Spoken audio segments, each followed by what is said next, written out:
Indian independence का जो history है वो 2-3 एंगल से लिखा गया है। एक मीटिंग होता है जून में माउंटबेटन के साथ, जिन्ना, नेहरू, पटेल, कृपलानी सब है। नेहरू तो उस समर में बहुत गुस्से में है। जिन्ना ने भी बोला है कि 14 अगस्त पाकिस्तान आजाद हुआ, 15 अगस्त हिंदुस्तान आजाद हुआ, लेकिन उससे 21 दिन पहले ट्रावनकोर हिंदुस्तान में कैसे शामिल हुआ? सीपी हॉस्पिटल बेड से 25 को अटैक हुआ, 27 को चिट्ठी भेजते राजा को, सेइंग दैट सर मेरा और आपका लाइफ डेंजर में है। और लोग ये कहते हैं कि गांधी की वजह से पाकिस्तान बना, Gandhi was responsible for it, लेकिन तो अखंड भारत होता। उस पर थोड़ा सा अगर कुछ कहें तो। गांधी ने एक प्रपोजल रखा था कि बोला कि जिन्ना को, गांधी को उस दिन पता चल गया कि मेरा जो अखंड भारत, जो भी अखंड भारत बोलो, यूनाइटेड मतलब वो चलने वाला नहीं है। इस लड़के के बारे में बताइए जो पर्दे के पीछे था और बहुत स्ट्रांग था, और उसका हिंदुस्तान को, उसको भी जो इज्जत सम्मान देना चाहिए जो नहीं मिलता, जो मिलना चाहिए, उसके बारे में बताइए। मेनन के बारे में पढ़ना बहुत इंटरेस्टिंग है। मैं इससे ज्यादा तो बता देंगे फिर लोग किताब जो है वो नहीं पढ़ेंगे। हैदराबाद का निजाम बहुत कंट्रोवर्सी हुआ, वो भी चाहता था कि वो हिंदुस्तान में नहीं आना चाहता। उसके बारे में क्या लिखा है आपने, बताइए जरा। उसको जिन्ना ने बोला था कि नेहरू ने बोले कि India will be nothing but a republic, हम सब एक होंगे। और आजकल जो भी है, जो पावर में बैठ के ना अपने आप को राजा महाराजा मान रहे ना, उन लोगों को कोई आइडिया नहीं कि इस देश का मिट्टी में कितना। सावरकर के बारे में आपने इस किताब में क्या लिखा है? मैंने पढ़ा है।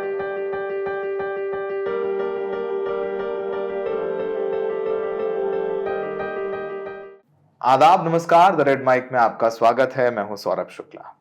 आज एक दिलचस्प कहानी के बारे में बात करने वाले हैं।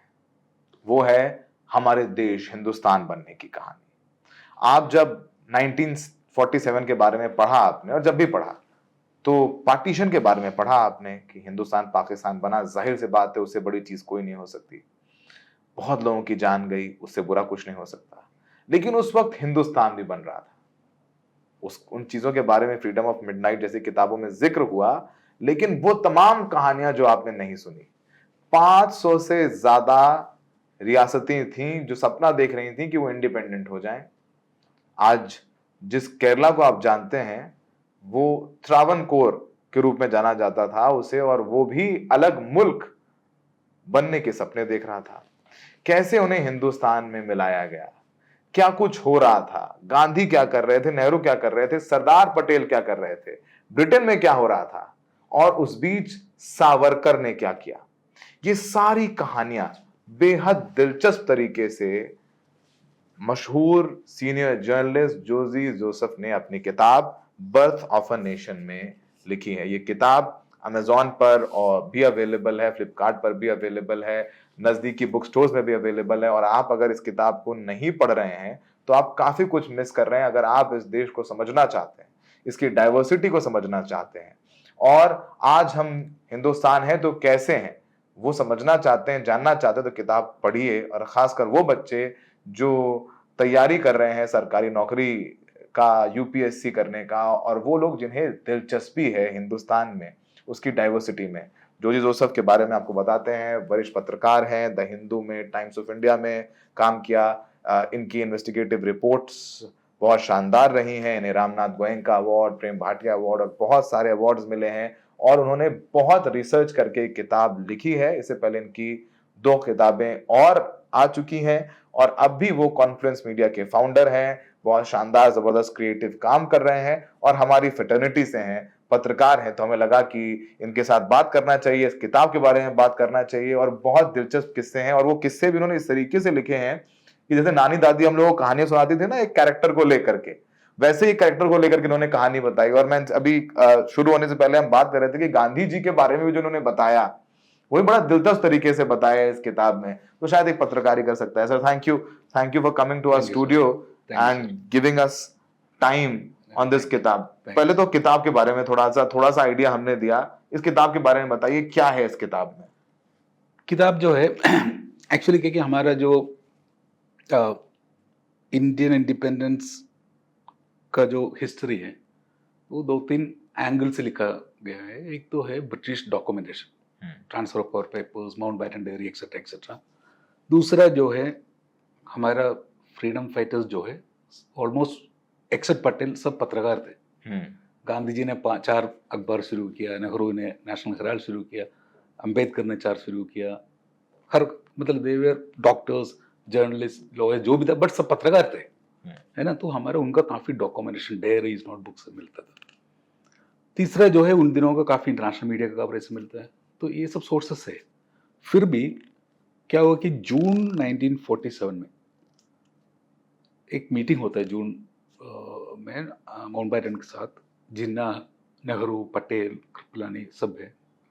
और उधर नेहरू तो उस समर में बहुत गुस्से में है, उनको तो उनका गुस्सा उधर भी उठ पड़ा। तो नेहरू का गुस्सा टारगेटेड था सर कॉन्ट्राल कोरफील्ड के ऊपर। कॉन्ट्राल कोरफील्ड जो है पॉलिटिकल डिपार्टमेंट का हेड था, बिल्कुल, जो अपना रॉयल फैमिलीज के साथ जो रिलेशनशिप एम्पायर का, उसका डीलिंग्स उन्हीं का रिस्पॉन्सिबिलिटी था।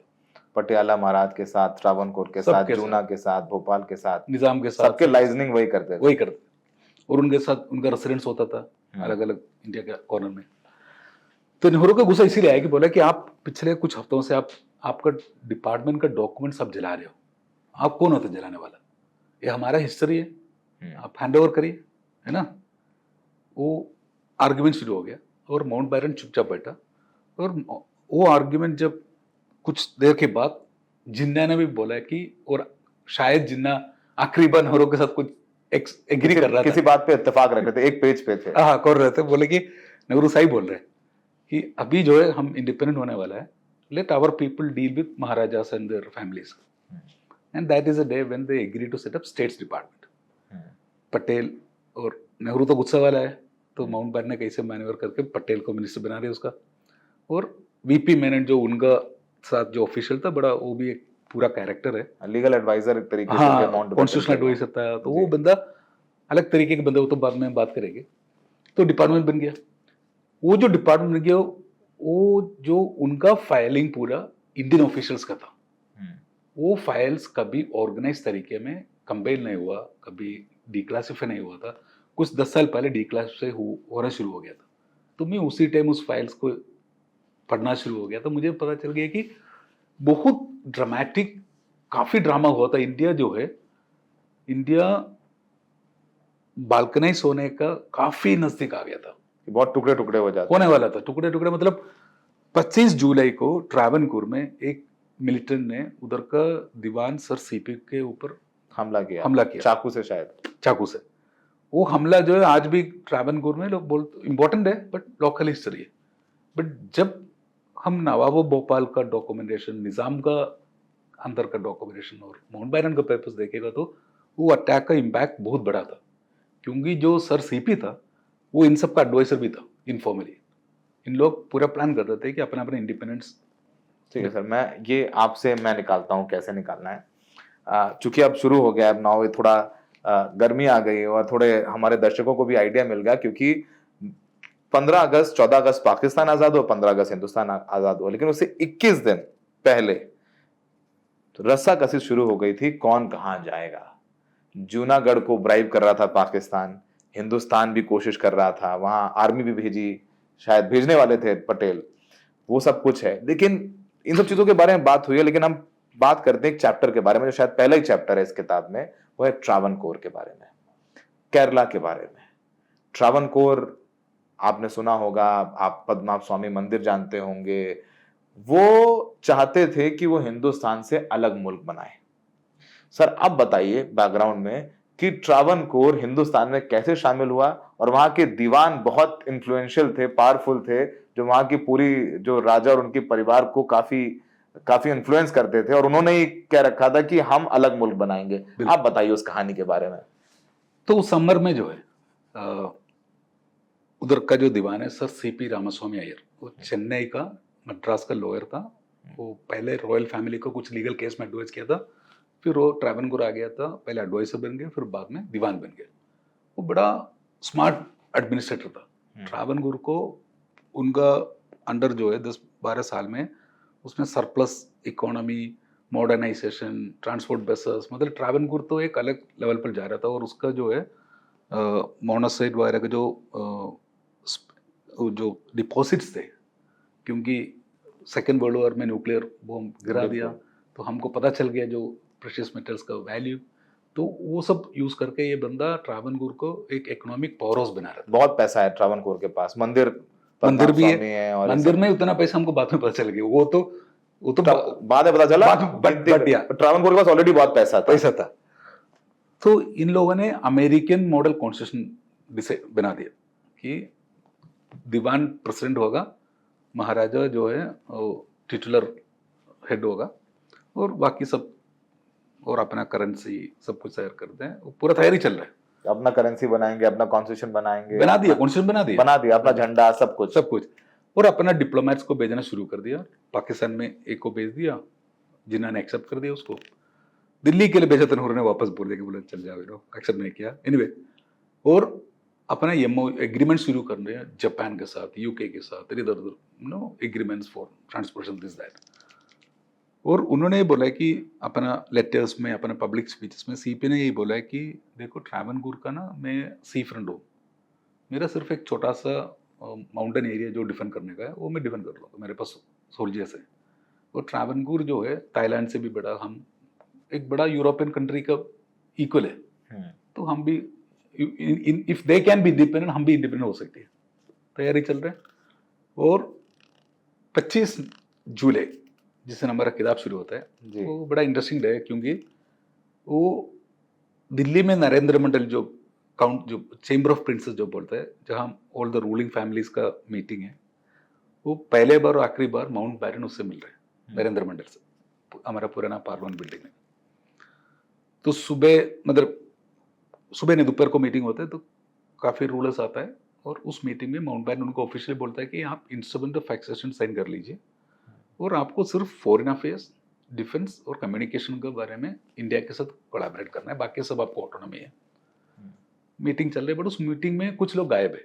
उसमें एक है हमारा ट्रावनकोर का दीवान, क्योंकि वो बोलता है कि मैं क्यों जाऊँ, मैं तो इंडिपेंडेंट, मुझे क्यों जाना है वहां। हाँ बिल्कुल। उस दिन ट्रावनकोर में शाम को एक कर्नाटिक म्यूजिक का इवेंट है, उधर का लोकल महाराजा चित्रा तिरुनाल का 100 ईयर्स बर्थ एनिवर्सरी है, तो उधर शम्मांगुडी जो legendary Carnatic musician is rendering the music, उसका परफॉर्मेंस है म्यूजिक कॉलेज के ग्राउंड में। आज का जो म्यूजिक कॉलेज आज भी उधर ही है। सो सर सीपी आता है, फिर महाराजा और उसका मदर वगैरह आता है, और इनॉग्रेट करने को, तो इनॉग्रेशन में सीपी इंडिपेंडेंट ट्रावनकोर का सपना पूरा समझाता है लोगों को। और उसके बाद रॉयल फैमिली निकल जाती है, और सीपी और प्रेसिडेंट बैठ के गाना कंसर्ट शुरू होता है। कंसर्ट के बीच में सीपी खड़े होकर निकलने के लिए खड़े होते हैं, और उसके साथ पुलिस वाले सब कंपनी करके और निकलना शुरू होता है। उस टाइम सडनली उधर का बिजली चले जाते हैं, और जो ऑडियंस में था केसीएस मणि, एक यंगस्टर था, अपना मुंड जो है वो अपना कुर्सी से जम करके मुंड उड़ा के फेंकता है। अपना मुंड के नीचे शॉर्ट्स में एक बड़ा नाइफ है, और नाइफ लेकर वो सीपी को अटैक करता है। और सीपी जो है वो पहना हुआ एक सिल्क शॉल, और उसका हाथ भी ऐसे ना इंस्टिंक्टिवली उसने हाथ भी ऐसे करता है। तो मणि का टारगेट था जुगुलर वेन, बट क्योंकि सिल्क स्कार्फ था और उसका हाथ भी लग गया, तो उधर नहीं लगा, बट इनका ईयर कट जाती है, काफी मेजर सीरियस इंजरी हो जाती है। उस अटैक से सीपी हॉस्पिटल में पहुंच के केसीएस मणि उधर से भाग जाती है, और महीनों तक, सालों तक किसी को पता भी नहीं चला कि किसने अटैक किया। सीपी हॉस्पिटल बेड से 25 को अटैक हुआ, 27 को चिट्ठी भेजते राजा को, सेइंग दैट सर मेरा और आपका लाइफ डेंजर में है। मैं तो मेरे मन से तो इंडिया के साथ जाने का मेरा मन नहीं है, बट आपके पास चॉइस भी नहीं है, क्योंकि आप इंडिपेंडेंट रहेगा तो हम सबका लाइफ डेंजर पे है, तो आप इंडिया ज्वाइन करो वो अच्छा है, और आप हमारा दोस्त लोगों को बता दीजिए। और 27 को ही महाराजा माउंट बैरन को चिट्ठी भेजते हैं, टेलीग्राम भेजते हैं कि हम इंडिया के साथ आ रहे हैं।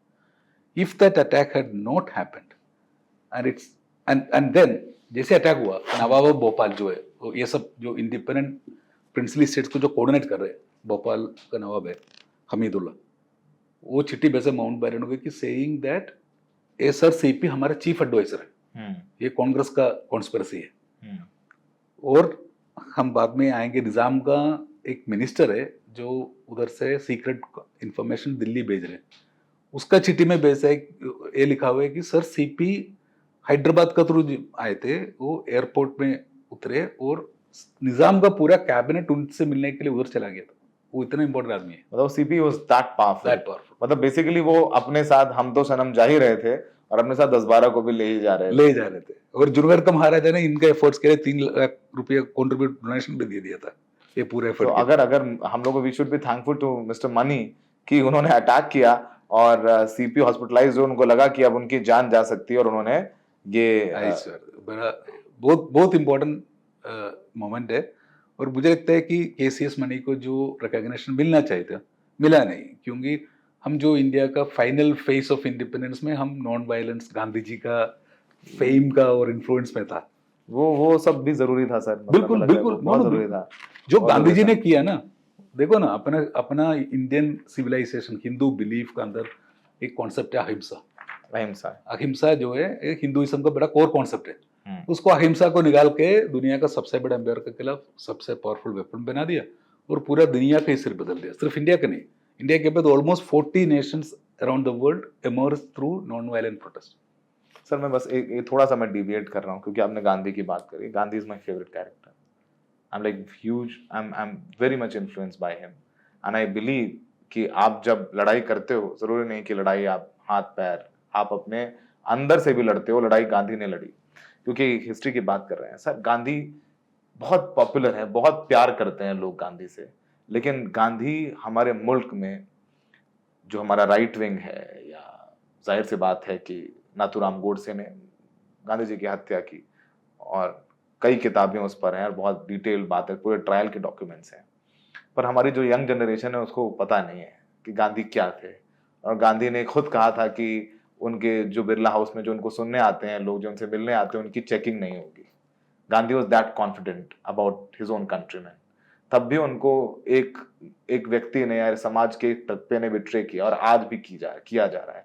गांधी का रोल सर, मैं बस छोटा, अगर आप समझा पाए, मुझे पता है बहुत, तो ये तो रात भर बात कर सकते हैं, पर जो गांधी के बारे में नहीं जानते हैं और लोग ये कहते हैं कि गांधी की वजह से पाकिस्तान बना, Gandhi was responsible for it, लेकिन तो अखंड भारत होता, उस पर थोड़ा सा अगर कुछ कहें तो आप। एक्चुअली इंडिपेंडेंस मूवमेंट में कोई भी बंदा यूनाइटेड इंडिया, अखंड भारत के लिए खड़ा होता वो गांधी था। और गांधी उसमें से हटने के लिए तैयार भी नहीं था। पाकिस्तान के बिल्कुल खिलाफ थे गांधी, बिल्कुल खिलाफ थे। उसने इनफैक्ट गांधी ने एक प्रपोजल रखा था कि बोला कि जिन्ना को इंडिया का प्राइम मिनिस्टर बना दो। तो माउंटबेटन के पास जाके अकेले बोला था। ओके, बट माउंटबेटन, मगर मतलब सिचुएशन ऐसे था कि मोहम्मद अली जिन्ना तो पाकिस्तान को ऑब्सेस हो गया था और डायरेक्ट एक्शन डे हुआ था कलकत्ता वगैरह में, बहुत वायलेंस हो रहा था, बहुत वायलेंस हुआ था। तो डिसाइड कर लिया था पार्टीशन करना है। तो जून 3 को जो है माउंटबेटन सुबह ऑफिशियली जिन्ना, नेहरू वगैरह को बुलाता है कि ऑफिशियली कम्युनिकेट करने के लिए कि हम इंडिया पाकिस्तान को बंटवारा करेंगे। उसके बाद 10 बजे गांधी जी आता है और गांधी जी को मालूम है कि बंटवारा हो रहा है। और गांधी अपने हाथ में, गांधी जी के पास 5-6 पोस्ट कार्ड्स भी है। तो वो एक पोस्ट कार्ड के ऊपर ये लिख के माउंटबेटन देता है कि आज मेरा मौन व्रत का दिन है, अनलेस कुछ इंपॉर्टेंट है तो मैं मुंह नहीं खोलूंगा, लिख के देता है। फिर माउंटबेटन पार्टीशन के बारे में बता रहे, गांधी मुंह नहीं खोलता है। फिर गांधी जी बाकी कार्ड्स में लिखता है कि जो फ्रोंटियर गांधी है, उनका जो उधर ब्रिटिश ऑफिशियल के साथ जो प्रॉब्लम है उसको ऊपर लिख के देता है और निकल जाते हैं। खान अब्दुल गफ्फार खान, क्योंकि गांधी जी जो है, गांधी जी को उस दिन पता चल गया कि मेरा जो कमिटमेंट हो अखंड भारत, जो भी अखंड भारत बोलो, यूनाइटेड मतलब वो चलने वाला नहीं है। तो गांधी एक बड़ा तेज पॉलिटिशियन भी था, बोला कि मैं मुंह खोल के क्यों अपने आप को क्यों शर्मिंदा करूं, तो मुंह नहीं खोला और उधर से निकल पड़ा और बिहार जा रहा है ट्रेन से। वो चिट्ठी भेजते हैं माउंटबेटन को कि आप जानते हैं कि मैं यूनाइटेड इंडिया का साथ हूँ, मैं पार्टीशन का बिल्कुल खिलाफ हूँ, और निकल जाते हैं। तो वो है गांधी जी। गांधी जी जो है, गांधी जी ने काफी लोग हमारे एरा में, काफी लोग गांधी जी को कॉपी करने की कोशिश करता है। गांधी जी का पीआर टेक्निक्स और उनके पास है। जो सोल्ट मार्च से पहले जब कोई न्यूयॉर्क टाइम्स के रिपोर्टर का फोन आता है, गांधी जी बोलते हैं आप आ जाओ ना, देख ले कुछ और, ये नहीं बताता कि मैं कुछ करने वाला हूँ, बट आप आ जाओ ना, आ जाओ। तो वो जो पीआर टेक्निक इनके पास है, बट इनके पास जो नहीं है, जो गांधी जी को यूनिक कैरेक्टर बना देती है, वो मेरे ख्याल से if I start naming religious figures then it will be sacrilegious, but it makes him much bigger than many of the religious figures and gurus and Christian, Muslim, जो भी आप बोली prophets और it is because of the fact that Gandhi was not just willing to sacrifice and to go down to the level of the ordinary, the hungry masses, but he was also willing to draw deep from our civilizational values, Hindu civilizational values of ahimsa, etc., and then make it as a weapon. उनका significance है ये कि जब से nation states in लोग दुनिया में शुरू हुआ 1600 में, except in the case of Iceland and Norway, जहां वो सब तो बेसिक डिप्लोमेटिक नेगोशिएशन छोटे देश से कोई उनके उसके अलावा जो भी नेशन स्टेट इमर्ज हुआ सब वायलेंस का थ्रू आए थे. You take America, you take France, you take anybody, but Gandhi ji ने जब अहिंसा का थ्रू ब्रिटेन को इधर से भगा दिया, पूरा दुनिया बदल गया. और उसके बाद अब अफ्रीका में देखो, हर दूसरा देश में जो है अहिंसा के जरिए तो दुनिया में इतना बड़ा ब्लडशेड रोकने वाला आदमी भी दूसरे हिस्से में कोई नहीं है. लोग कुछ भी बोल सकते हैं. कमिंग बैक टू दिस किताब, आपने गांधी के बारे में लिखा है.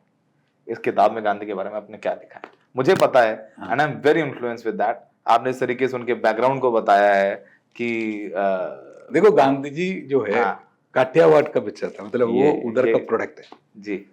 वो काठियावाड़ जो है इंडिया का सबसे कॉम्प्लिकेटेड ज्योग्राफिकल एरिया है. बिल्कुल, गुजरात में उधर क्या है कि प्रिंसली स्टेट्स है, पावरफुल स्टेट्स है, और बहुत छोटे छोटे जमींदार जो भी बोले प्रिंसिपैलिटीज भी थे. और उनका पापा उधर अलग अलग जगह में, उनका जन्म एक जगह होता है, फिर वो पापा और कई राजकोट आ जाते हैं, उधर पढ़ाई करना शुरू करता है. तो हिस जो फॉर्मेटिव ईयर्स जो बोलते हैं ना, वो अरेबियन सी के साइड में काठियावाड़ रीजन में होता है. He doesn't show the attachment, but Gandhi ultimately is a Kathiawar का जो है वो उधर से है. उनका अंदर एक कोने में काठियावाड़ है. जब वो वापस आता है साउथ अफ्रीका से, वो वापस काठियावाड़ की तरफ जाता है. और if you see, except the final years, he is actually a large part of his movement and settlement is around Kathiawar and regions. Sabarmati का वो भी ज्यादा दूर नहीं है. और काठियावाड़ जो है उधर भी नवानगर का राजा वगैरह मिलके अपना इंडिपेंडेंस का प्लान कर रहे थे. और काठियावाड़ में गांधी जी को पटेल के ऊपर पूरा विश्वास है कि बना लेगा.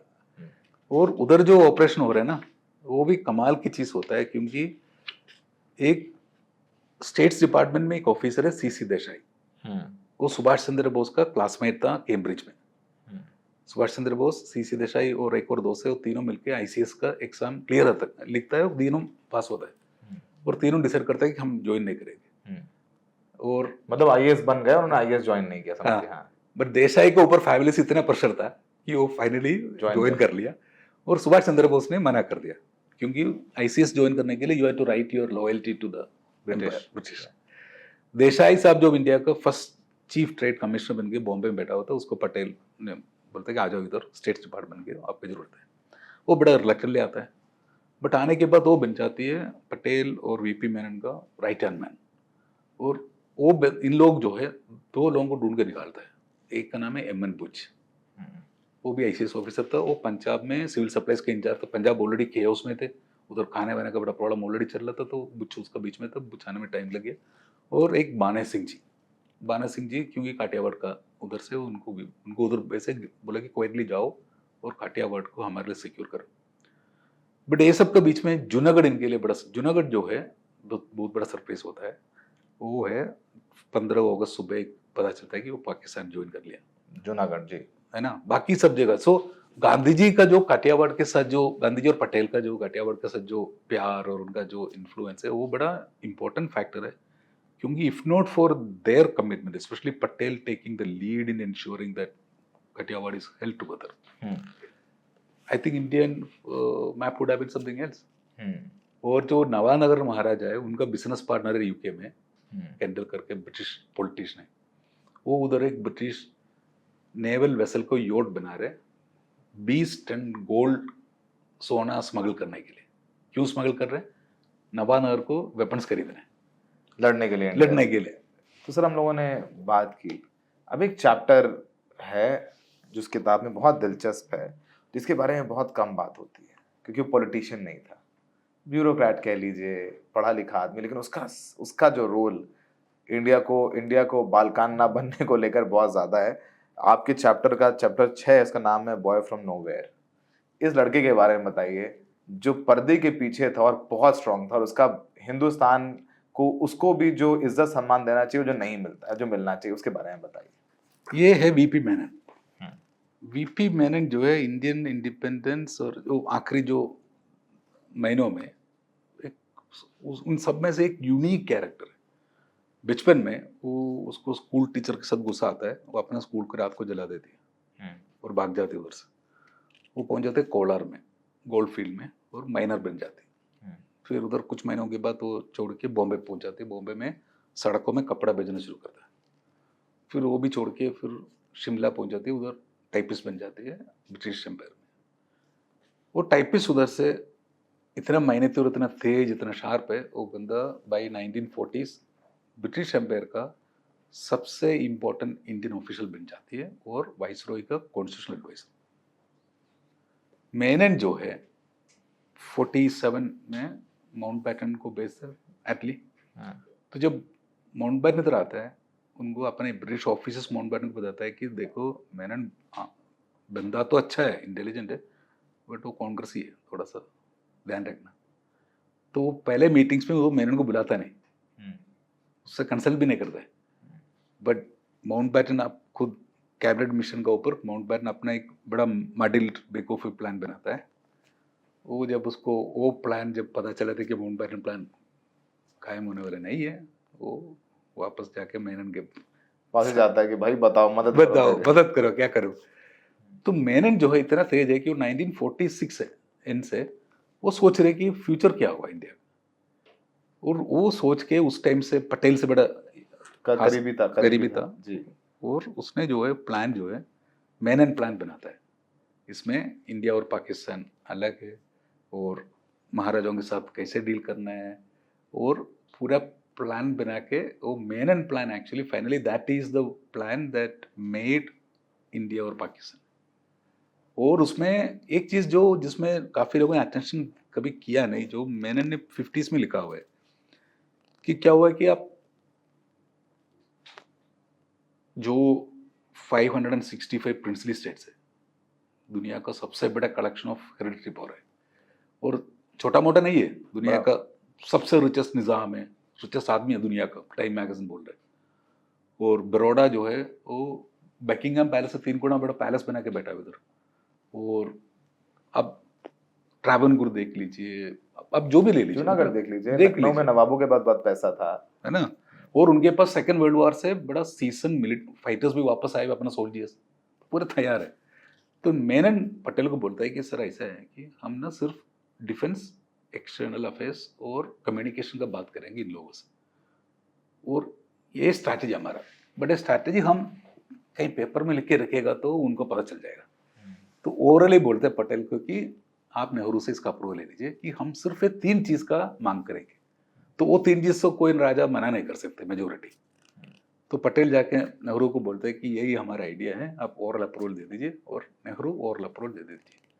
उस मेनन का ओवरऑल आइडिया के ऊपर पूरा स्टेट्स डिपार्टमेंट ऑपरेट करता है, और महाराजा को माउंटबैटन भी वही बोलता है कि आप सिर्फ 3 चीज का ऊपर इंडिया में ज्वाइन कर लीजिए, बाकी तो बाद में आप अपना पावर रख दीजिए। If not for that strategy, again India would have been balkanized.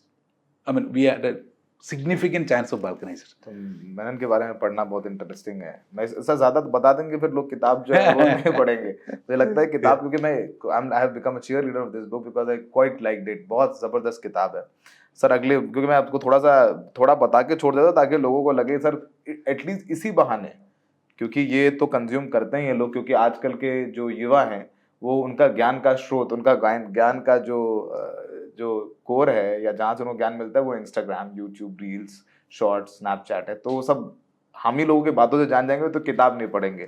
At least in सब चीजों के बारे में जब हम बात करेंगे तो क्यूरियोसिटी के मुताबिक मैं बोल रहा हूँ 100 में से अगर 10 ले लेंगे वो इंडिया के बारे में इतना जान जाएंगे कि वो जो कुछ उल्टा सीधा बोलेगा, खासकर जो एक तबका आज बहुत डोमिनेंस में है गांधी के बारे में, नेहरू के बारे में, तो उसे बोल देगा किताब पढ़ो जाके, यहाँ यहाँ ये लिखा हुआ है। चलिए आगे बढ़ते हैं सर। निजाम्स, आपने बोला कि दुनिया का सबसे अमीर आदमी, हैदराबाद का निजाम, बहुत कंट्रोवर्सी हुआ, वो भी चाहता था कि वो हिंदुस्तान में नहीं जाना चाहता। उसके बारे में क्या लिखा है आपने, बताइए जरा।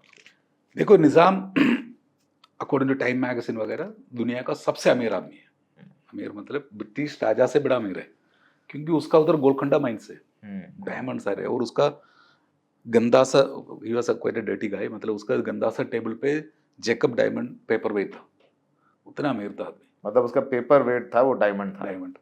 और उसके पास पठान, बलूच वगैरह सब लड़ने वाले फाइटर्स थे उसके पास। और उसको जिन्ना ने बोला था कि इफ यू उनको बोलता है कि तुम इंडिपेंडेंट रहो, नहीं तो you have to sacrifice your life. वो इन्वोक्स इस्लामिक ट्रेडिशंस इन्वोक कर देते। हाँ, मतलब और इनका क्या कि निज़ाम का इतना ग्लोबल नेटवर्क है कि आप सेकेंड वर्ल्ड वॉर का if you look at the surrender in Tokyo Bay में जो है सरेंडर साइन होने का जो फोटो देखेगा, तो उस नेवल शिप्स का पीछे जो बड़ा शिप खड़ा है उसका नाम है HMS निज़ाम। निज़ाम ने गिफ्ट दिया है ब्रिटिश गवर्नमेंट को, उस लेवल का आदमी है। और इसका एडवाइसर है मंगटन। मंगटन जो है ब्रिटिश सोसाइटी के लंदन का one of the top lawyers.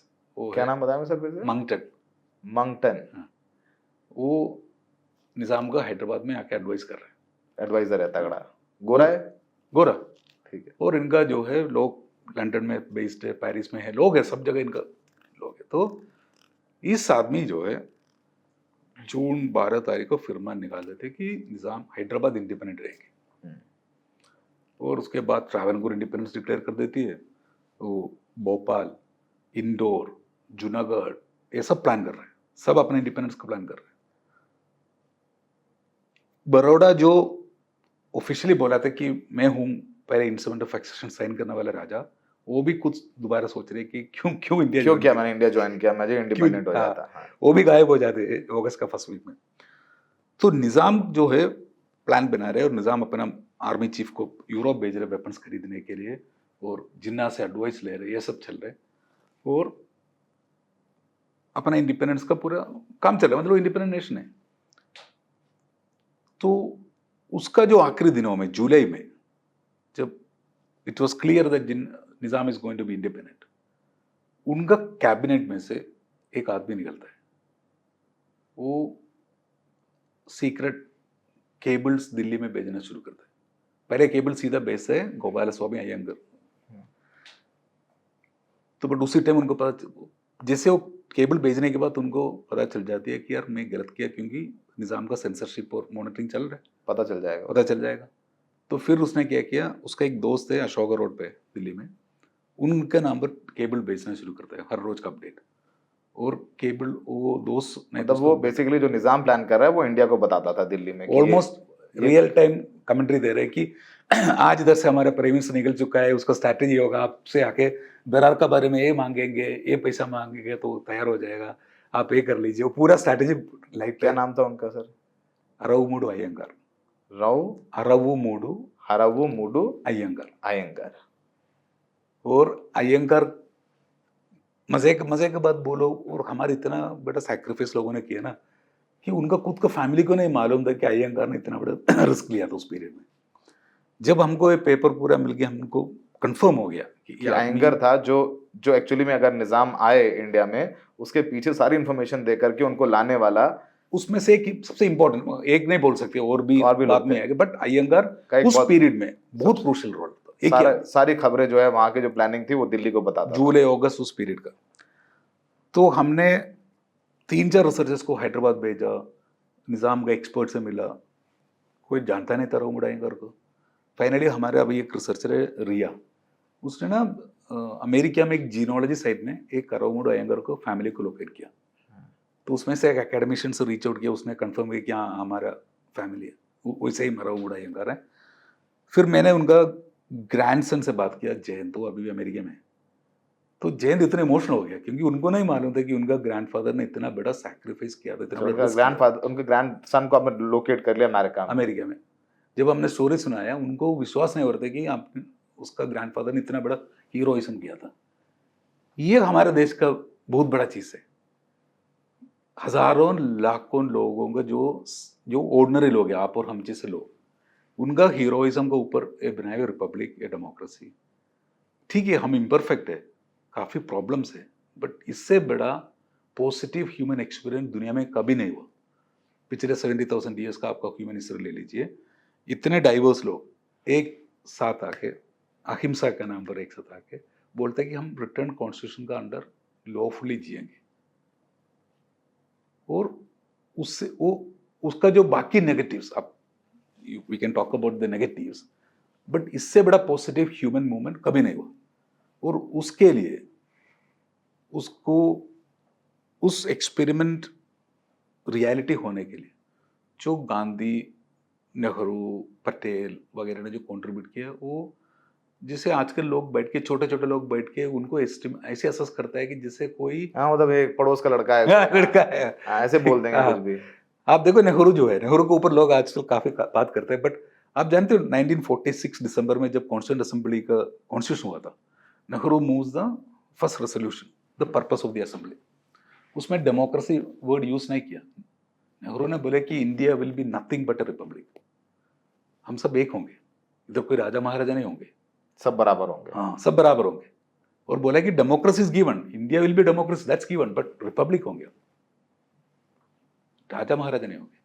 और आजकल जो भी है, जो पावर में बैठ के ना अपने आप को राजा महाराजा मान रहे ना, उन लोगों को कोई आइडिया नहीं कि इस देश का मिट्टी में कितना जोर से डेमोक्रेसी और रिपब्लिक का कॉन्सेप्ट पड़ा हुआ है। इधर का गरीब का अंदर जितना जो डिग्निटी हो, अपना डिग्निटी के ऊपर जो है, और एक दिन आएंगे उस उनका जो है ना, जब जो जनता आएंगे ना, उस जोर में ना, उस जोश में, उस पावर में, उस एंगर में, गुस्से में, ये सब चले जाएंगे।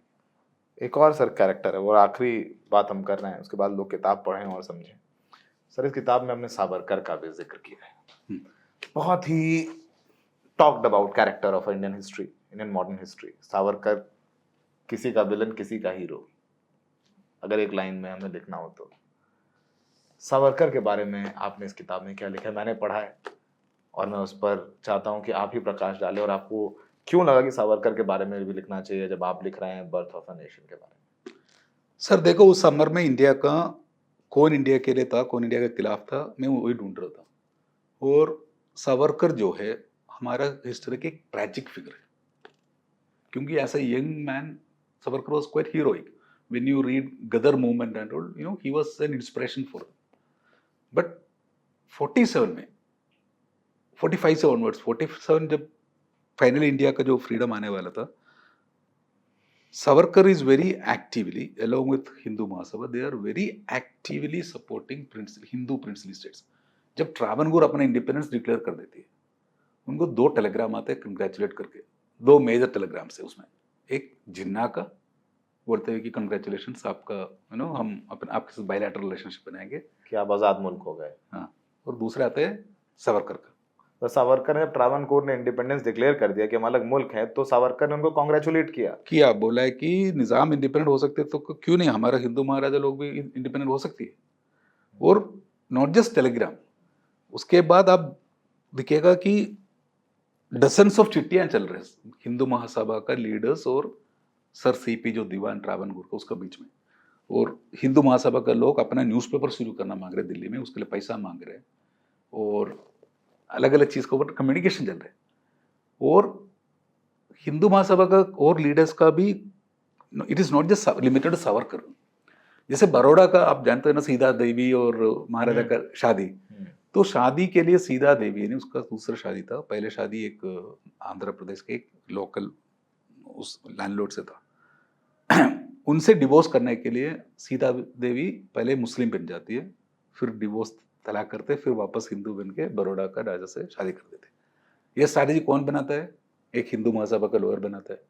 जब बड़ौदा का महाराजा को जो सेकंड थॉट्स आता है ना, इंडिया में क्यों ज्वाइन करूं, वो कौन एडवाइस कर रहे हैं? हिंदू महासभा के लोअर्स। इंदौर में जो होलकर है, होलकर इंडिया में ज्वाइन करने के लिए तैयार नहीं था, उसका एडवाइस इसमें कौन है? वो भी हिंदू महासभा का एडवाइस है। तो it is very clearly that both Muslim League and Hindu Mahasabha उस पीरियड में जुड़ा हुआ था कि इंडिया का खिलाफ। इंडिया के खिलाफ अपने अपने हिंदू हिंदू देश बनाओ और मुसलमान देश बनाओ, ये सब काम कर रहे थे। हाँ बनाओ। और इसमें जो है फनी पार्ट है ये कि जो इन लोगों ने जो काम किया उसका बीच में ना हीरोज जो निकल के आ रहे हैं उसमें हिंदू और मुस्लिम भी है। रामपुर का रूलर है, मुस्लिम है, उधर मुस्लिम लीग ने वायलेंस शुरू कर देते, रामपुर को आग लगा देती और उस जला हुआ शहर का अंदर से रामपुर का राजा और उसका प्राइम मिनिस्टर निकलता है और देर रात को माउंटबेटन के पास आते हैं, बोलता है कि हम इंडिया में ही ज्वाइन करेंगे, हमारे देश को बचाओ। तो वैसे भी हीरोज हैं। तो सावरकर और Hindu Mahasabha very actively was against idea of India in 1947। बाकी सब राइटिंग है, लिटरेचर है, थर्ड पार्टी सोर्सेस है, क्लेम्स है, बट इसमें कोई शक नहीं है कि उस पीरियड में सावरकर और Hindu Mahasabha were actively against the idea of democratic India. तो आपको ऐसे ही दिलचस्प कहानियां जाननी है, और ये कहानियां मिथ नहीं है, दादी नानी ने आपको मिथ बताया, वो फिक्शनल कैरेक्टर्स है, ये असली कैरेक्टर्स हैं जिनकी वजह से आज हम आज़ाद होकर के एक लोकतांत्रिक गणराज्य हिंदुस्तान में रहते हैं। हम उनके लोकतांत्रिक मूल्यों के लिए लड़ते हैं, इसीलिए लड़ते हैं क्योंकि उसके लिए बलिदान दिया लोगों ने, और उन सब के बारे में इस किताब में काफ़ी कुछ लिखा है। और ये किताब आप पढ़िए, डिस्काउंटेड भी मिल जाएगी, एक खरीद के पढ़िए, बाकी 2-3 दोस्त जो अगर बच्चे इनके नहीं है तो उस किताब को 2-3 लोगों को पास करिए और पढ़िए। पढ़ना बहुत ज़रूरी है, और ख़ासकर यंग जनरेशन, क्योंकि आप अगर नहीं पढ़ेंगे, समझदार नहीं बनेंगे, तो कोई भी आपको धर्म की पट्टी आपकी आंखों में बांधेगा और आपको इन्फ्लुएंस कर लेगा। उसके लिए ज़रूरी है तार्किक बनना, और तार्किक बनेंगे किताबों के ज़रिए। और ये किताब में हम इसलिए रिकमेंड कर रहे हैं, पहली बात तो किताब बहुत शानदार है, और दूसरी बात ये हमारी फर्टर्निटी के जोशी जोसेफ ने लिखी है, जो कि बहुत अवॉर्डेड जर्नलिस्ट है, शानदार काम करने वाले लोग हैं। अभी उनका कॉन्फ्रेंस मीडिया है, उसमें भी बहुत अच्छा काम कर रहे हैं। और हम कोशिश करेंगे कि आज तो हमारे जोशी साहब से बात हो गई है, लेकिन इन चैप्टर्स के बारे में हम कुछ इंडिविजुअल रिपोर्ट बना करके भी आपके लिए लेकर के आए, तो वो भी हम लोग कोशिश करेंगे। वादा नहीं करते हैं कब, लेकिन करेंगे जरूर। हमें देखने के लिए बहुत बहुत शुक्रिया। Thank you Joshi sir for coming to the studio and talking about your book. It's very important and I am thankful that you have written it. आपने इसको लिखा है ताकि हम जैसे लोगों को पता चल पाए जिनकी जिंदगी में कम वक्त है कि एयरपोर्ट पर गाड़ी में इसको पढ़ते हुए आए और जाने समझे कि हिंदुस्तान कैसे बना। Thank you so very much sir. Thank you.